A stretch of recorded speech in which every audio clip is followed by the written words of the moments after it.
Samim, Yes, sir. hello. Yes, sir. Samim, I think we can start. Okay, sir. Good evening, respected faculties and dear colleagues. I am Dr. S.K. Samim, DM Neonatology resident in IPGMER and SSKM Hospital, Kolkata. Today, I am going to present role of microbiome in neonatal infection, pathogenesis management and implication.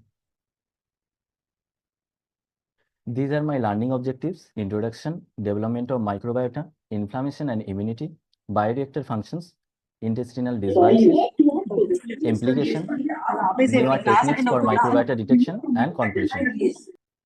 Bewildered, mazed, perplexed. Okay, let me decode. Before that, let me tell you a story. Think of a person who is trying to repair a dam because if he fails, the village will be drowned in the water. A brave man, isn't he? Dear friends, all of these AOS, GOS, and FOS are doing the same thing for us.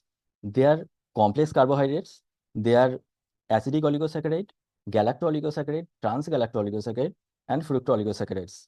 They are the human milk oligosaccharides. They act as prebiotics.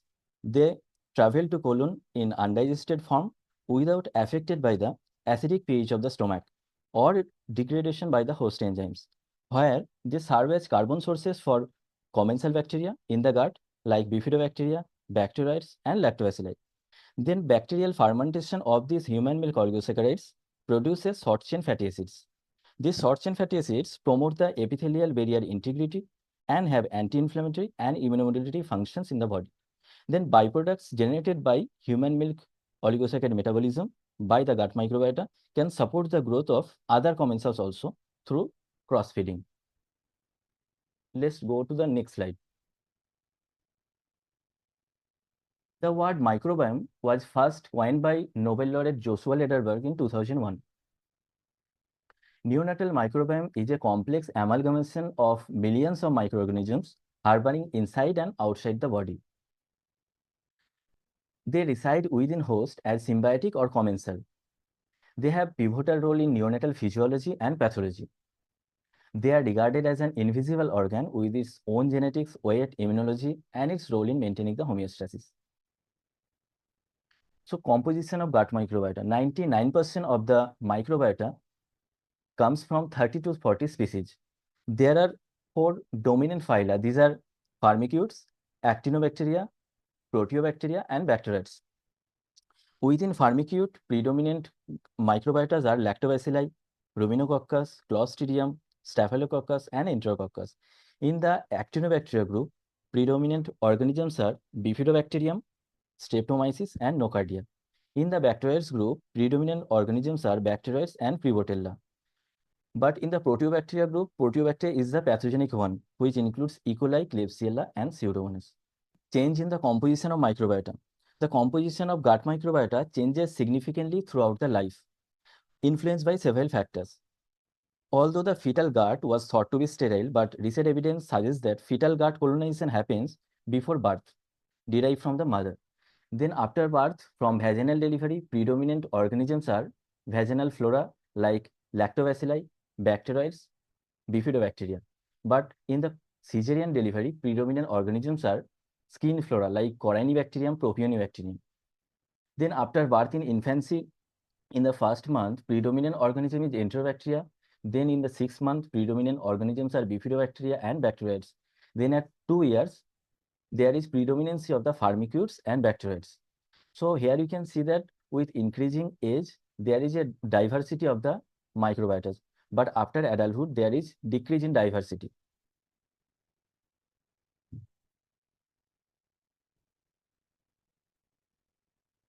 Development of the neonatal microbiomes.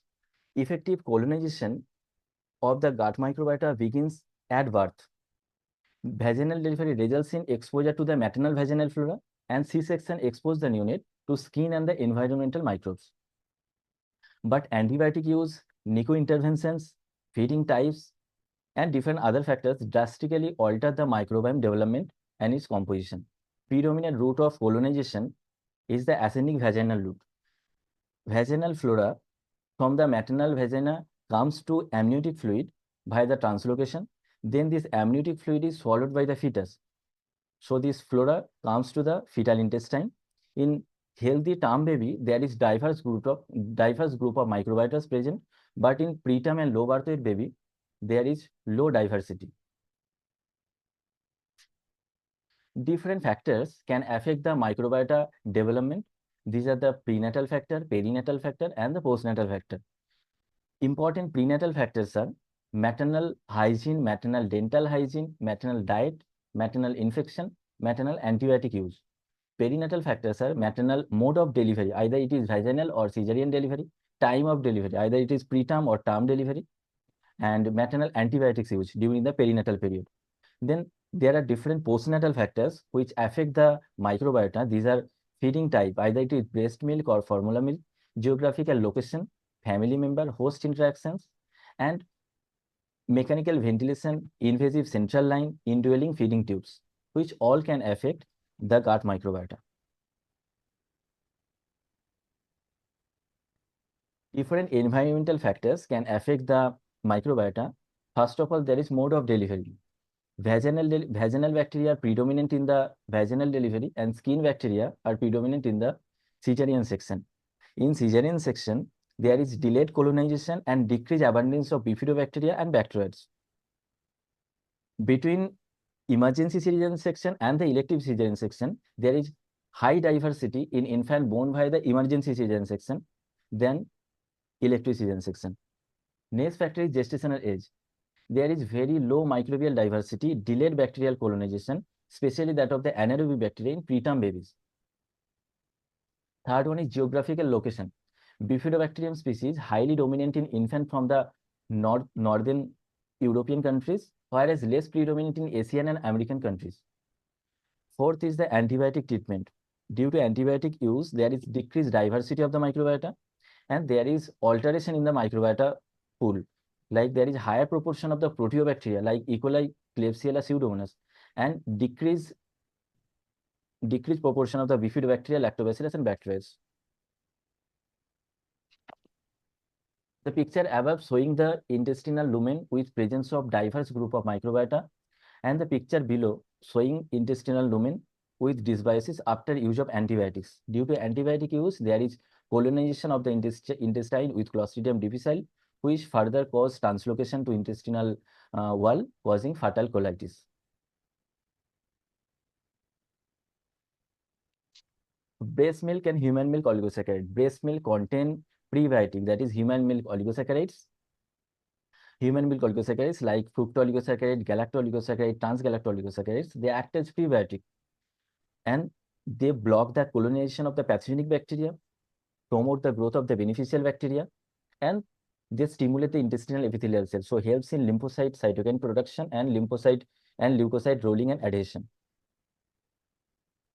Here is a table showing the various phyla of microbiomes in different group of infants.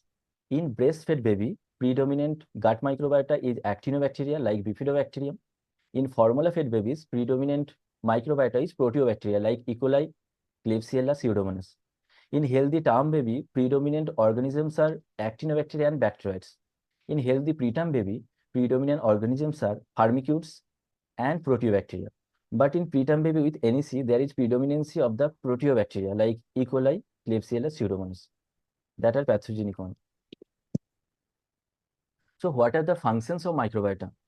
First of all, they have a metabolic or nutritional function like vitamin production, short chain fatty acid production, conversion of the phytoestrogen or bile acid in more bioavailable form. Then intestinal development. They help in epithelial proliferation and regeneration. They help in crypt development and angiogenesis. They help in prevention of the adherence of the pathogenic organism to intestinal wall. They have innate immune regulation function like modulation of the cytotoxic response, then recognition and destruction of the pathogens, and they have adaptive immune regulation like development of tolerance.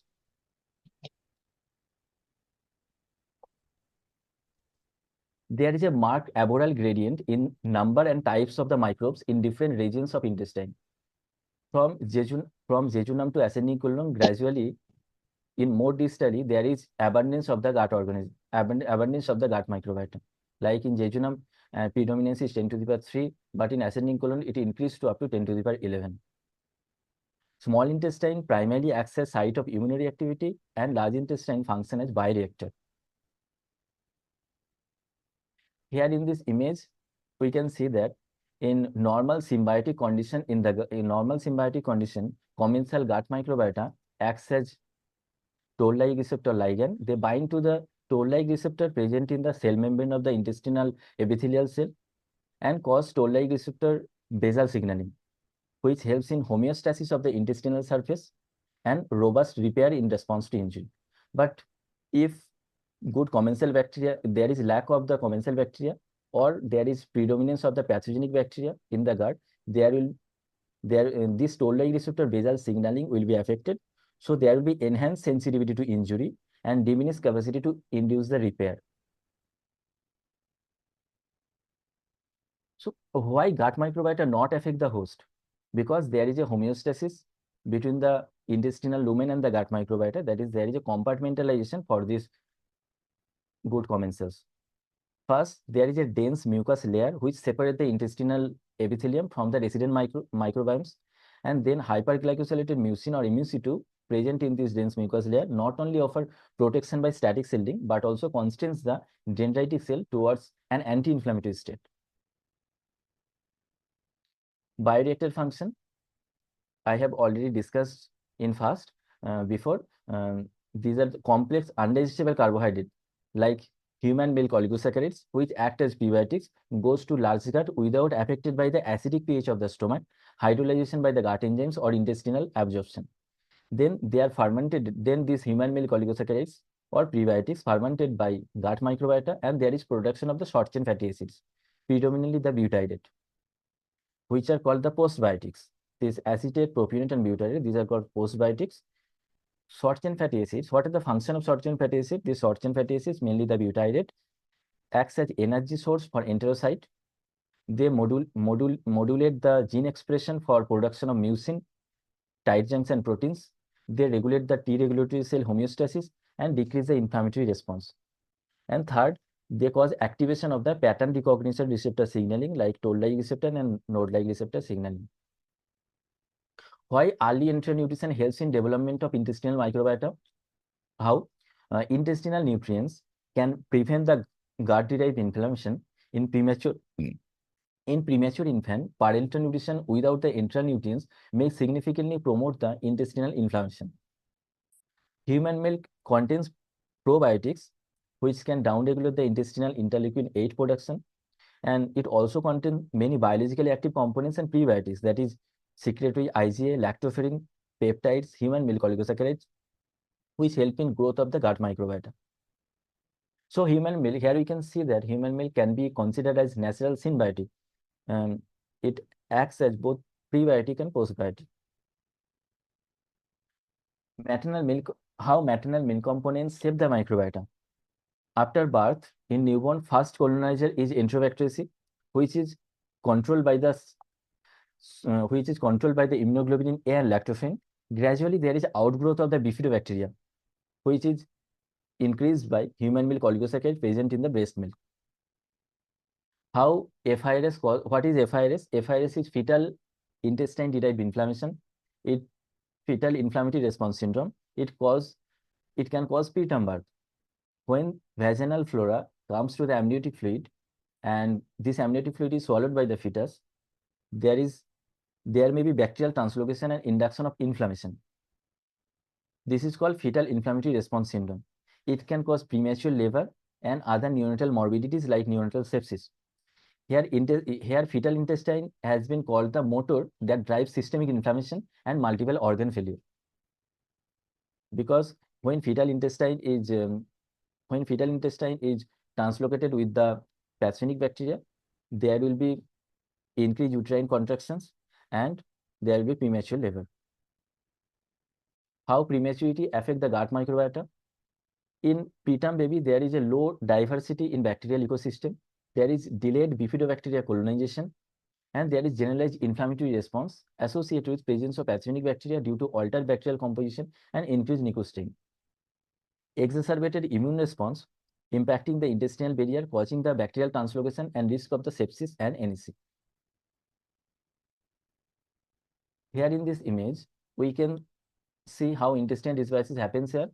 Different maternal factors like maternal obesity, maternal hygiene, maternal diet, maternal tobacco and alcohol use, antibiotic exposure, these all cause maternal gut dysbiosis and maternal milk dysbiosis. These maternal gut and milk dysbiosis can vertically transmit to infant, causing infantile gut dysbiosis. On the other hand, infant formula use, donor human milk use, and preterm delivery and cesarean section delivery also cause infant gut dysbiosis. When dysbiosis happens, short-term consequences are NEC, sepsis, and BPD, and long-term long-term consequences are immune disease, atopy, asthma, intestinal disease, and other metabolic disorders.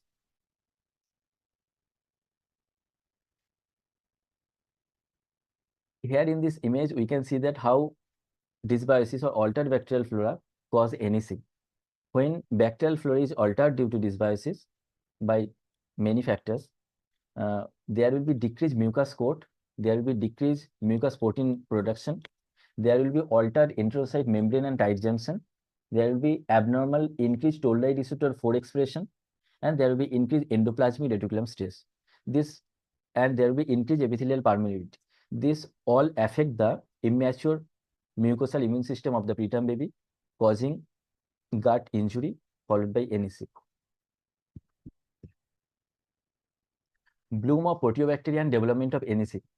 In normal symbiotic condition, there is a hypoxic environment there should be a hypoxic environment for growth of the good commensals because they are obligatory anaerobes like firmicutes. But due to inflammation, there is production of the oxygen free radicals, production of the nitrate. They call this oxygen utilized by the facultative anaerobes like proteobacteria, E. coli, Klebsiella, Pseudomonas. These are the facultative anaerobes. They use oxygen for their growth and nitrate for their growth. These proteobacteria increase the production of TGF beta and interleukin 17 to promote the inflammation and decrease the interleukin 8. So there will be further inflammation. So here you can see that inflammation increase the production of the increase the growth of the pathogenic bacteria, which are facultative anaerobes. Then there will be further inflammation and cause NEC.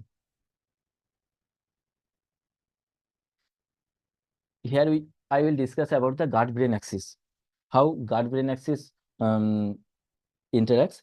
Recently, it was recognized that the gut microbiota produces metabolites that signal to colonic enterochromaffin cell, resulting in there is secretion of the serotonin. This serotonin acts on the myenteric neurons, and there is gut that there is peristalsis happens.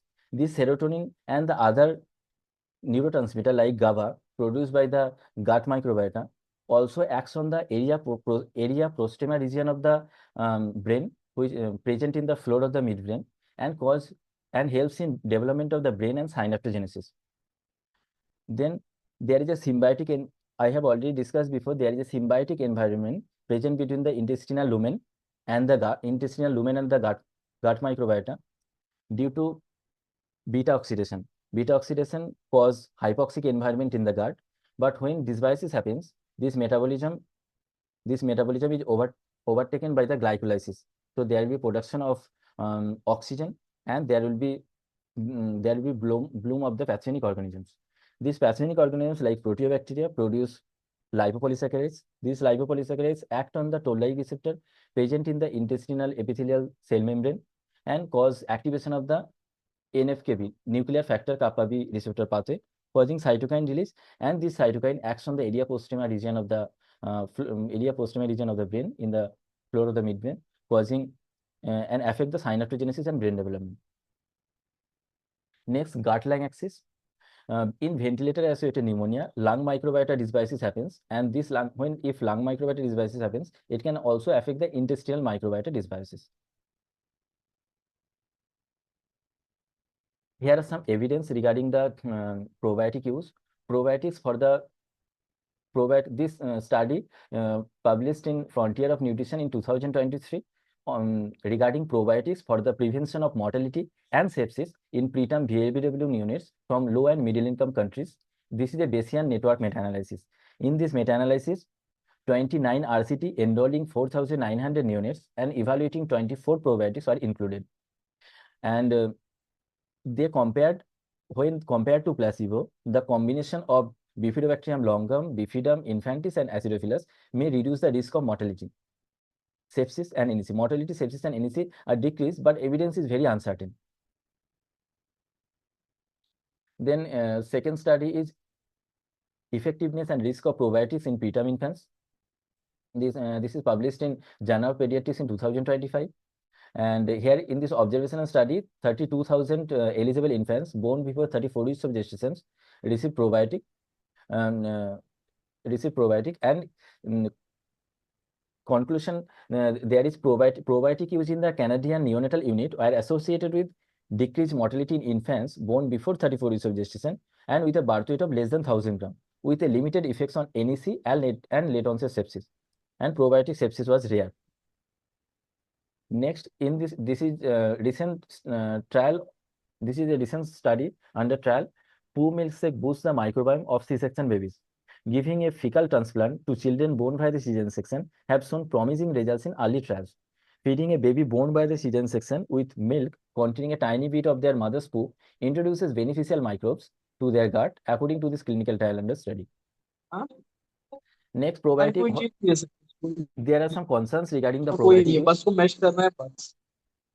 because probiotics can affect the sick babies. There is a concern regarding the probiotic use in sick babies, virulence potential, and there may be transfer of the antibiotic resistance genes. Probiotics can rarely incite the inflammation also. And probiotic in immunocompromised preterm babies, probiotics can cause bacteremia. But long-term effects can cause increased wheezing. So due to the concerns regarding the probiotic use, prebiotic can be used. Next, here is some evidence regarding the probiotic sepsis in preterm neonate, a systematic review. Here probiotic sepsis was defined as positive blood or CSF culture isolating the administered probiotic organism. Here in this study, Bifidobacterium was the most commonly isolated organism, followed by the Lactobacillus and Saccharomyces. In this study of probiotic sepsis, total 25 cases are found out of 32 cases were confirmed due to the administered probiotic strain on full genomic analysis. And in this study, probiotic sepsis is relatively uncommon event in preterm infants, and majority of the cases recovered after the antibiotic or antifungal use, and research towards the alternatives to probiotics like postbiotic is emphasized. Next, it is a study published in European Journal of Clinical Nutrition in 2018 on effects of prebiotics on sepsis, NEC, feed intolerance, and time to full enteral feeding, length of NICU stay, and stool frequency in preterm infants. This is a meta-analysis. Here you can see that the effect size is on the left side of the line of no effect. So there is a significant decrease in the sepsis on use of prebiotics. So here you can see that relative risk is 0.64. So there is decrease of sepsis by 36% with the use of prebiotics. Next, future research regarding the postbiotics. Postbiotics are product of the microbial fermentation, such as the short chain fatty acids, propionate, acetate, butyrate, and may provide the beneficial effects and may confer the same benefits as probiotics without incurring the risks associated with the live organism. Then prevention of sepsis by restoration. How we can prevent sepsis by restoration of the microbiota? First of all, avoidance of the medically unnecessary cesarean section. Second, maternal use of oral probiotics during pregnancy. Next, enhance maternal microbiota and diet rich in fatty acid. Next, feeding of the infant born via the cesarean section with vaginal swabs. Next, initiate and sustain breastfeeding and antibiotic stewardship program. Next, pre and the postbiotic supplementation to babies should be given. Next, tool for analyzing the microbiota. traditional culture-based techniques cannot culture the majority of the bacterial cells seen microscopically in feces. So innovative non-culture based molecular techniques, there are different innovative non-culture based techniques like 16S rRNA gene amplification and amplicon sequencing, and shotgun metagenomics like DNA fragmentation and sequencing to identify the microbiota. Here are some other techniques by which we can analyze the microbiota. These are metagenomics with the use of NGS. Next, metatranscriptomics by RNA sequencing with the help of NGS. Then metaproteomics with the help of GCMS, and metabolomics with the help of GCMS or MRS. Conclusion: microbiome is an invisible organ, plays important role in growth, development, and immunity. Newer techniques helped in identification of non-culturable bacteria. Intestinal dysbiosis can lead to a variety of diseases in neonatal period and thereafter. So we have to try to prevent the intestinal dysbiosis. And restoration of the intestinal microbiome using the prebiotics, probiotics, symbiotics should be practiced. These are my references. Thank you.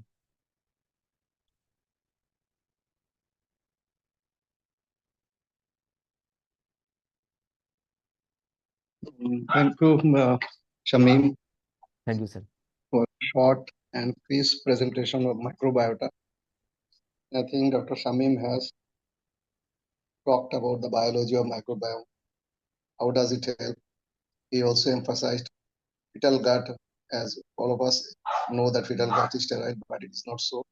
It is not sterile. There is microbiota even during in utero. And what he has highlighted is diversity of microorganism, microbiota, both, and there are different factors which can influence the microbiota like NH2 stay, preterm, term infant, prenatal, perinatal, and postnatal factors. One of the most important thing what he has highlighted is mode of delivery. He has said that if it is elective cesarean section, there is a diversity of microbiota. Gestational age also influences the microbiota environment, and geographical factors, antibiotic use, NICU stay, etc. And he has highlighted the human milk and its effect on microbiota because of probiotic and prebiotics, and also what are the different benefits and risk of microbiota. Risk is less and some of it excess. So now it is open for discussion. I think those who are listening to our presentation, you can write in the chat box and discuss. I think we can read out some of the